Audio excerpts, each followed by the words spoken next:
Welcome back to a new devlog. It's been a while, so let's use this video as a primer on the project. I'm developing my dream game. It's a 3D character action game called Act. I've been developing it actively for a year and a half now in my spare time, but the game has existed in my mind for much longer than that. Let's break it down and go over the art style, the gameplay, and finally the story. If you end up finding any of this project interesting, then maybe consider subscribing. I'm going for a PlayStation 1 aesthetic. That means low resolution, giving me that crunchy pixelated look, low poly models with low res textures, a heavy fog that surrounds the scene, and as you can see with my character, I applied this wobbly effect to the model through a shader.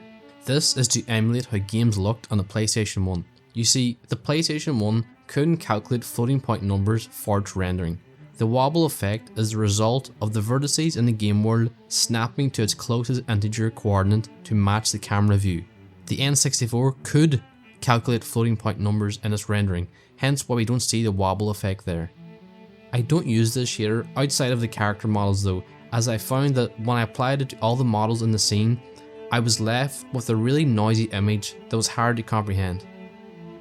The main visual inspiration for the game is the masterpiece Vagrant Story, from its character design to its dark fantasy aesthetic. If my game could look a quarter as good as that, I'll be happy. While I'm going for the PS1 look, I'm not trying to emulate it exactly. I'm still using some modern technologies like real-time lighting and complex shaders that weren't possible to do on the PlayStation 1 hardware. A lot of the assets you see here are placeholders, namely the character models.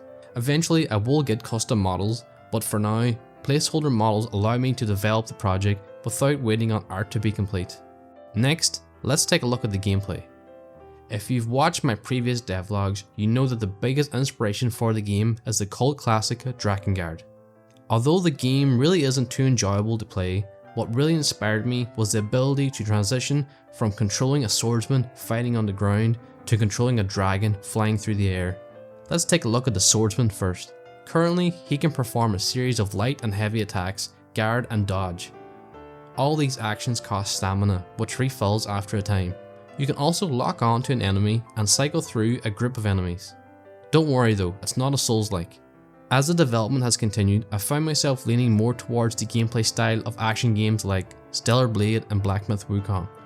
I'm debating even removing the guard mechanic completely and forcing the player to rely on dodging to avoid taking damage. Let me know what you think. Pressing down on the D-pad uses a health potion to restore some HP, and pressing up transitions into the dragon controller when the gauge is full. If you've watched my previous devlogs, you'll know that originally I intended for the dragon and the player to be two different characters, and that the transition would see the player jump on the back of the dragon before taking to the skies. This has since changed, and I now have it so the player transforms into the dragon. There's a narrative reason for this that I'll get around to explaining one day. As the dragon, you can move around in all directions. You control your altitude using the shoulder buttons. You can also breathe fireballs down on enemies below. The dragon form runs on a timer, and when that timer is up, you'll transform back into the player character. This timer will deplete faster if the dragon takes damage, but we have no ranged enemies implemented yet. There's also another way to play as the dragon in the shoot 'em up sections of the game. There'll be a few of these levels scattered throughout the game to break up the gameplay flow. The controls here are pretty standard shoot 'em up controls. You move the dragon with the left stick and rotate the dragon with the right. You can also spew fireballs to your heart's content. Finally, let's touch on the story. I don't want to tell too much currently as I don't have the character art ready yet. What I will say though is that the story is about a heroic knight on his quest to save the princess who has been kidnapped and locked in a tower by an evil witch. Pretty standard fantasy story, right? Well, remember this is a dark fantasy game, and I have many twists and turns planned that will hopefully shock and amaze you. My story has many inspirations.